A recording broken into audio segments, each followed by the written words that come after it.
G'day fellas and welcome to a casted beyond all reason game. We're here live right now. We're a minute through this game and boy oh boy do we have some big names for you today. Ladies and gentlemen, two of Age of Empires 4's finest have picked up bar and they've said let's give it a shot. So let's introduce without further ado, in the colour blue, playing as the Armada Commander. You know him as the Australian sensation. Ladies and gentlemen, it is the one, it is the only, it is the Snooper. And to his north, playing in the, I guess you could call it the trash green colour.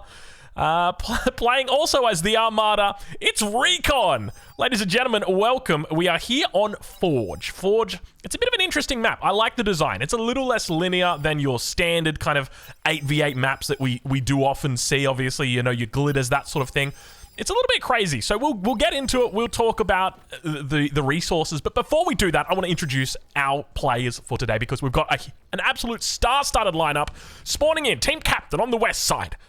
Playing in the colour red as the Cortex, we've got Stardom. He's back once again. One of my favourite players to watch. An incredible player. Ever since he's done that 5-player defense, I tell you what, I've been watching all of his replays, all of his stuff. Anyway, to his north, we've got Caliburn on the orange. Playing in the colour brown, we've got Use Voice Esther, 6969. In pink, we've got Fubar. To the north, we've got Emperor Glass. And ladies and gentlemen, it looks like we might have a comm drop on our hands. Meanwhile, down to the south, we'll come back up here. We've got Kayuma 001. And we've got Farmman Official, another Age of Empires 4 creator. I'm looking forward to seeing what this West team is going to be able to bring out today. And look at that commander as he slowly but steadily gets up there. Comm drop is down. He's going to sneak on into the base. And look at this, the bot lab, the sneaky little bot lab right on the edge. Don't you love to see it? Don't you love to see it? Anyway, let's introduce our players on the east side. In the northeast corner, in the green, we got Interclub. And to his south, we got Jelkumeister. Down to on his south, we've got Sad Panda. Not Trash Panda, Sad Panda. Keep in mind, there are two pandas in this game. One's sad, the other one's trash.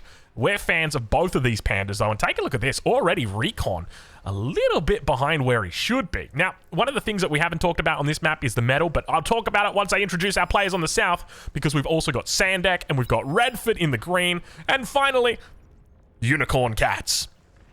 So that's our players for today. Let's follow along with the Age of Empires 4 players for the moment. We'll obviously tune in over on that west side and see how they're doing soon. So this is a really interesting map. I love the design. So basically there's these energy crystals that you can harvest, 500 energy in each one of these. So kind of think of them as like trees, except they're red, and there's a lot more energy inside them. On top of that, you've also got these absolutely massive metals in the middle. 4.5. Now a standard metal's got between 1.8 and 2. This is 4.5, so more than double. And it gets crazy once you start getting to tier 2 because each one of those metal extractors goes from bringing in 4.5 to something ridiculous. It's like 18, something like that. And you can see that we've even got some pings coming out. Never mind, it's just pings from the spectators. So nobody knows at the moment. Jelkumeister doesn't have a clue. In the club doesn't have a clue right now. And we've got the fronts beginning to build at the moment on this north side. Checking in on the south side, though, we've got Stardom, who is just tanking up everything with the commander. We don't know how much health he's got, but you can assume he's got a fair bit. Look at him just repairing up, taking some rockets to the body, up against Snooper here, down on this south side. The battle of the best, the two team captains fighting off against each other, and up towards that north side, we do still see. Can I turn these off? Control click to continuously clear. There we go. All right, so we got the maces beginning to make their way through. These guys are very, very strong. And also some anti-air coming through with them. Commander moving forward with the vehicle. You brought a vehicle with you, sir? Even though you've gone for that early bot lab. But look at this. We have got the comm drop, baby. It's in like Flynn. You don't want to mess with this because, I mean, realistically, the idea is that you want to defend this front line and that your enemy's going to come through here and you're going to come through here and you're just going to man fight them in the front. But then when you come around the back, it just makes it so much more difficult to deal with. And what? What? Did you guys see that? The Janus literally sent the Jethro flying, or it's called a crossbow now. The crossbow went flying, literally flew. I didn't even know that was a thing. Apparently that's a thing. It went airborne. It got knocked up. I feel like I was watching Yasuo ulti. Oh, look at them. I didn't know the Genesis get knockbacks. That's so cool. They get knockback and knock-ups, I guess you could say. So it looks like the attack at the moment towards that north side is slowly but steadily getting shut down. You can see that a little bit of air pressure is being applied up towards this top side. Jelkumeister are going to be coming in. Also, Green now going to be moving up with the pawns. So In the Club says, you know what? Get out of here. This is my club. I'm allowed in it. it. You ain't allowed in it. Yeah, get out of here. I was gonna make a Christopher Brown reference, but I don't know. Is that still? Are we allowed to talk about him? I feel like, you know, once I shouldn't laugh. I shouldn't laugh. You know what? I'm just gonna leave it. I'll walk away. I'll leave it. Anyway, we got the Genesis just absolutely wreaking havoc up towards this top side. Slowly but steadily trying to move forward with those pawns, and at the same time it looks like this will get cleaned up. Emperor Glass gonna try and get out of here. Get out of here, Emperor! The commander evacuates the dance floor right now. Like, was it Sophie Bextor? Sophie Ellis Bextor? I want to say Commander goes down! Commander goes down! The Freedom Fighters, the Valiants, managed to take it out. And now Jelq Meister going to be coming in. Does the command... Oh, the wreckage is right here. He's going to be able to tech from this as well. This is massive right now. So that means your purple player, he's got all that metal that he's going to be able to reinvest into T2 if he wants to. It's basically half of his T2 right there. So expect to see him throw that down very quickly, unless he's just going to share it with the team. In which case, if you want to share it with the team, go for it. Me, I'm a little bit more greedy, and I like to take all of that. Meanwhile, down towards the south side, we have got some big Rocketeer balls beginning to build here. You can see Rocketeers on one side, Aggravators on the other. And this is interesting. I've kind of noticed this starting to occur a little bit more. Snooper's been pushing this meta a bit. You can see he's quite high ranked as well. 37 true skill rating, which is very, very high. I'll say that much. Like, compared to myself, I think I'm on like 24 true skill rating. Now, granted, I haven't played as many games as Snooper, and I'm not as good looking as the guy. But you know, that's pretty impressive to be that high ranking. You can see Stardom really tanking up a lot with the Commander at this point on that front line. Rocketeers still trying their best to find a way through. Commander brings out the D-Gun. Going to take out about 1 or 2 of those Rocketeers. Continuing to move back. We can see the Grunts just going to get taken out there. Still Rumble Crush now on that south side. A little bit more of a stalemate. And you can see a bit of a 2v1 now starting to open up here for Redford and Snooper into Stardom. And Stardom going to try and hold on here. Look at the Aggravators just holding the line. The Gat Gun needs to come up. He's almost found it. The Warden is almost complete. The 2 construction turrets here on the front. If that gets up, you're going to be able to hold down so much ground. You can see the range that it's got. At the same time, it looks like the Overwatch comes up here for Snooper, and that's going to sort of, it's going to create a bit of a stalemate now between these two, and you can see Stardom going to start to creep up with them. But remember, at this point, Stardom is fighting to contain or to keep his 4.5 mechs, whereas Snooper, he's already got his. So it's more about denying the mechs from Stardom here. So Snooper is at the advantage at this point, has that resource advantage. You can see him right now looking to try and focus down that ward and doing a great job of blocking the bodies. It looks like he does lose. I'm assuming that was probably, was that a Gat Gun back there? Look at this, a little perimeter camera coming in right here for Stardom. Don't mind if I do. What's the line of sight on that? 540. And I think it goes stealth as well, doesn't it? Yeah, you can see it's cloaked. So he'll have vision on here, and he'll have a much more accurate shot coming through from that. So I guess let's talk a little bit about this map, because you will probably be playing this map. You know, if you decide I'm gonna pick up Bar, there's more than 2 maps. There's more than Supreme Straight and all that glitters. There is also this map, which I enjoy quite a bit, Forged. And part of the reason why is these geothermal vents. If you haven't already seen, have a look at this. 5 geothermal vents inside the base, directly in the base. Right here, you can see all 5 of them have been sucked up or used. You've got additional ones that come out further, because obviously they're fighting in lava. So geothermal vents, you know, it's part of the theme. It's part of the theme. Now, the other thing to note is that when a commander explodes, which I really like when it comes to map deformation, is that when a commander explodes, it leaves a hole. It leaves a crater. And if that crater goes below sea level, there's a good chance that lava might decide to creep on in. And if you step in lava, you will die. So let's keep an eye on that, because it can create some interesting, how do you say, dynamics. Let's just put it that way. But Stardom continuing to build up here. A lot of res bots on the backside. Let's check in with the backside of his base, though, and see how he's doing as he's gone T2. And we see triple advanced construction bots going to be coming out for him now. We'll actually ride on board with him for a little bit, because we've been watching over on that right side as the Age of Empires 4 pros have begun shifting over to Beyond All Reason. That's right. And I think that there's a lot of synergy here between these two games. So I say synergy, but a lot of similarities.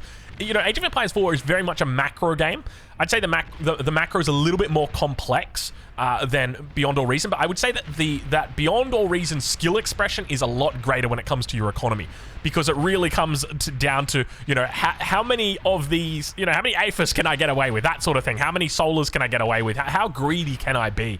You know, that's really what it comes down to. So a lot of skill expression in that, and I know that that's something that Snoop has talked about, especially with Beyond All Reason. So that's part of the reason why he loves it. He loves playing water on Beyond All Reason as well, just simply because of that. Whereas obviously water in Age of Empires Empires 4, well, let's just say it leaves a little bit to be desired at this point. But going to continue the crawl up here with the Wardens, and we hear, or it sounds like a bombing run, manages to hit a whole bunch of the Grave Robbers. You can see he's actually bringing back the Janissaries to life. So instead of taking the metal, he's reinforcing his front and able to just bring all of these units back into life and solidify that push even further. Now heading towards those, it says Dragon's Teeth. It's not a Dragon's Teeth. I know that. It's one of those pesky, what are they called? Like not the flamethrower turrets. I don't remember what they're called yet. They didn't actually have those in Total Annihilation though. Those are new units, new designed units.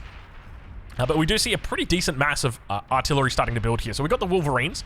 Now this is sort of like your late tier 1. That you really start to see these guys. No, I shouldn't say late, but like mid to late tier 1, that these guys start coming out and really start doing damage. You can get them quite early on as well. Sometimes you do see players move for them, but they're very prone to being rushed. So if you've just got a whole bunch of Wolverines, you know, you just move on them with a whole bunch of grunts or something like that, and it's going to be easy. But speaking of getting rushed, look at this Stardom with the Cloak Commander ready to take out all of these units on the front line. You can see him standing by. 3, 2, 1. Get your D-guns out, ladies and gentlemen. You've come too close, and Stardom releases all of that energy on the front line and takes out multiple sets of units there. And Into Club heads back towards the club. Was it Into Club? I think it might have been Redford, actually. Redford heads back to the pavilion with his tail between his legs. A sad little doggy right there. And we do now see Tier 2 coming out now for Snooper. He's going to be moving into the Hounds. One of the best units that you can get in these early T2 stages here.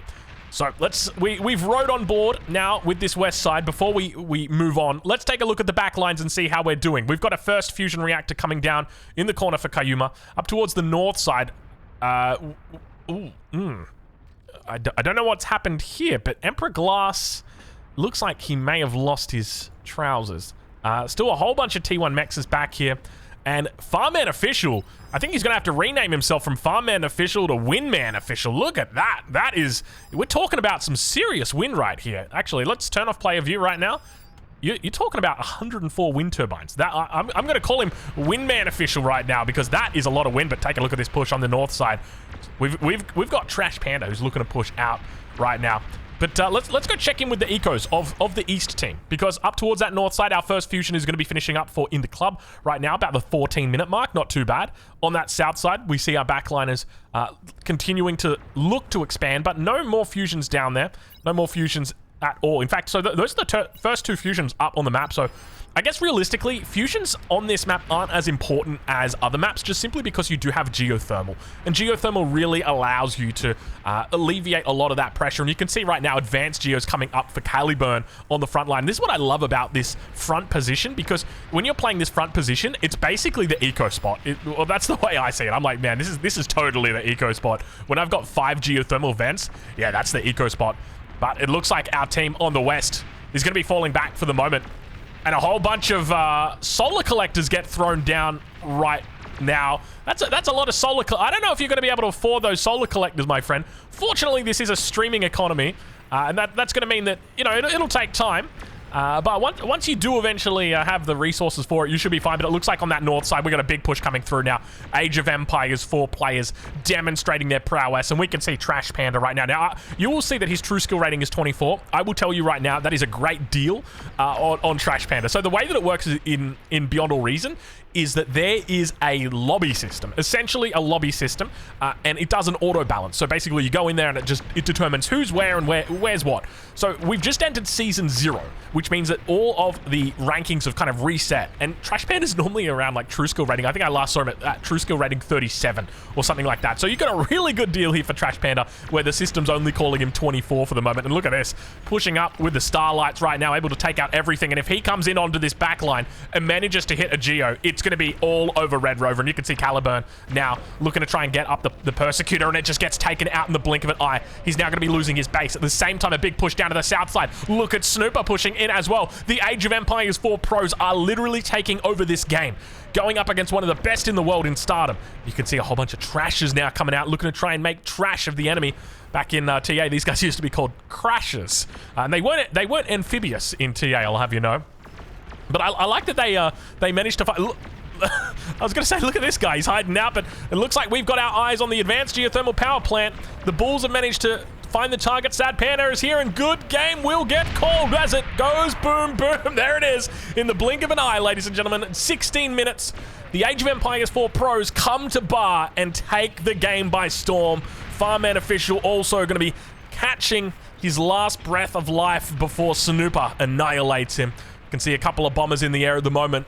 But unfortunately for the team on the west, it was a nice attempt by that north side. But at the end of the day, the Age of Empires 4 players were way too strong. All right, well, that is it, ladies and gentlemen. That is Beyond All Reason. It's a nice quick game here on Forge. I hope you guys enjoyed it. Let's take a look at the stats very quickly. You can see Snooper with 2 million and 1.7 million energy here for Recon. At the same time, on the other side, Stardom only on 1.1 million energy and Caliburn on 1.2 million. So these guys well and truly ahead when it comes to the energy. Metal produced, we got 64k and 54k versus 45 and 37. Let's take a look at the damage. The damage dealt, so 190 and 143k. Versus 92 and 26, so huge differences there. And that is going to be it. So, ladies and gentlemen, I hope you guys have enjoyed this casted game, and we'll catch you guys in the next one.